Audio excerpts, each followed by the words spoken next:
তো কেমন আছেন সবাই? আজকের দিনে প্রতিটা নতুন গাড়ির ট্যাঙ্কে আমরা একটা স্টিকার অবশ্যই লক্ষ্য করেছি, আর সেটা হলো E20।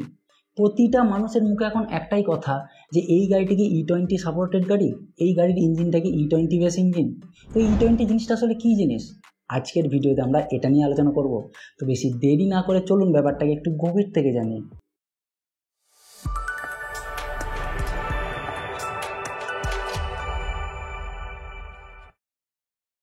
আমি যখন প্রথম বাইক কিনেছিলাম তখন পেট্রোলের দাম ছিল লিটারে 60 থেকে 70 টাকা, বাট আজকে সেই দামটাকে দাঁড়িয়েছে 107 টাকা লিটার। কোনো কোনো রাজ্যে এর দাম আরও বেশি।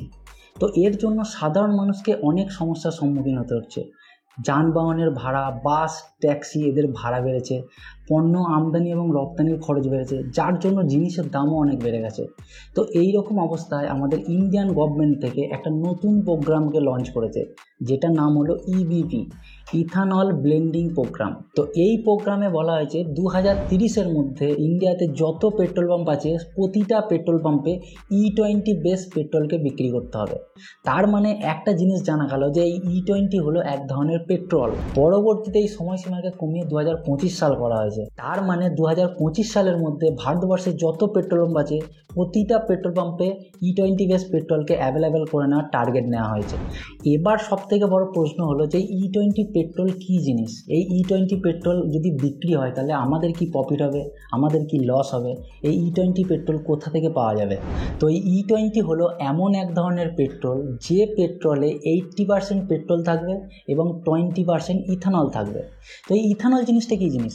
ইথানল হলো এক ধরনের অ্যালকোহল, যেটা বিভিন্ন রকম শাকসবজি, বিভিন্ন রকম ফলমূল থেকে পাওয়া যায়।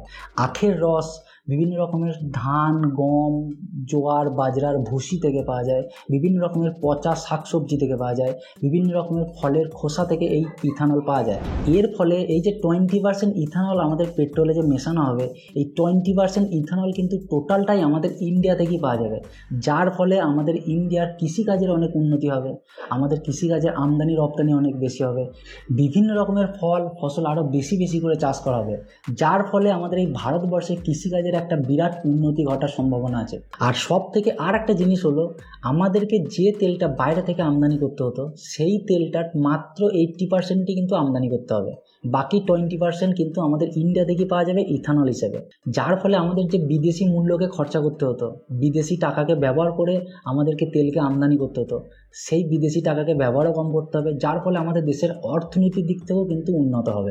এবার সব থেকে বড় প্রশ্ন হলো যে এই E20 পেট্রোলের দাম কি বেশি হবে না কম হবে। এটা আশা করা যাচ্ছে যে যেহেতু এই 20% পেট্রোলের মেকআপটা আমাদের ইন্ডিয়া থেকেই হয়ে যাবে এবং আমাদেরকে 20% তেল বাইরে থেকে আমদানি কম করতে হবে, যার জন্য পেট্রোলের দাম অনেক অংশেই কমবে। এটা আশা করা যাচ্ছে যে পেট্রোলের দাম প্রতি লিটারে 60 থেকে 80 টাকার মধ্যে থাকবে। আর এই E20 পেট্রোলের আর একটা সব থেকে বড় উপকার হলো এর ফলে আমাদের পলিউশন কিন্তু অনেকটাই কমে যাবে। বিজ্ঞানীরা মনে করছে যে একটা গাড়ি যে পরিমাণ পলিউশন করতো তার থেকে পলিউশন প্রায় 30% কমে যাবে। একটা গাড়ি থেকে যে পরিমাণ কার্বন মনোক্সাইড বেরোতো সেই কার্বন মনোক্সাইড প্রায় 30% থেকে 50% পর্যন্ত কম বেরোবে, যার ফলে আমাদের ইন্ডিয়ার পলিউশন কিন্তু অনেক কম হবে। এবার সব থেকে বড় প্রশ্ন হলো যে আমার যে গাড়িটা এখন আছে, যে গাড়িটা আমি এখন ব্যবহার করছি, সেই গাড়িটা কি E20 বেস পেট্রোল আমরা ইউজ করতে পারবো? সেই গাড়িটি কি E20 বেস পেট্রোলে চলবে? এটার উত্তর হলো যে সমস্ত গাড়ি পেট্রোলে চলে সেই সমস্ত গাড়ি কিন্তু ইথানল বেস পেট্রোলে চলবে, E20 পেট্রোলে চলবে। বাট একটা সমস্যার সম্মুখীন আপনাদেরকে হতে পারে না, এর ফলে গাড়ির মাইলেজ কিন্তু অনেকটা কমে যেতে পারে এবং গাড়ির যে ম্যাক্সিমাম পাওয়ার আপনারা পান সেই পাওয়ারটাও কিন্তু অনেক অংশে কমে যেতে পারে। তো এর জন্য আমাদেরকে কি করতে হবে? এখনও পর্যন্ত এটাই জানা যাচ্ছে যে যে সমস্ত গাড়ি BS4 এবং BS6 সেই সমস্ত গাড়ির ইঞ্জিনে একটু আধটু মডিফিকেশন করলেই এই E20 বেস পেট্রোল আমরা ব্যবহার করতে পারবো। তো মেন কথা হলো E20 হলো এক ধরনের পেট্রোল, যে পেট্রোলটা ইন্ডিয়াতে ভালোভাবে চালু হয়ে যাওয়ার পর আমাদের পেট্রোলের দাম অনেক অংশে কমবে, আমাদের দেশের পলিউশন অনেকটা কম হবে এবং আমাদের দেশের কৃষিকাজের অনেকটা উন্নতি ঘটবে। তো এই ভিডিওটা ভালো লাগলে ভিডিওটাকে লাইক করুন, ভিডিওটাকে শেয়ার করুন আর এই চ্যানেলটাকে অবশ্যই সাবস্ক্রাইব করুন। পরের দিন আবার দেখা হবে এইরকমই একটা ইন্টারেস্টিং টপিক নিয়ে।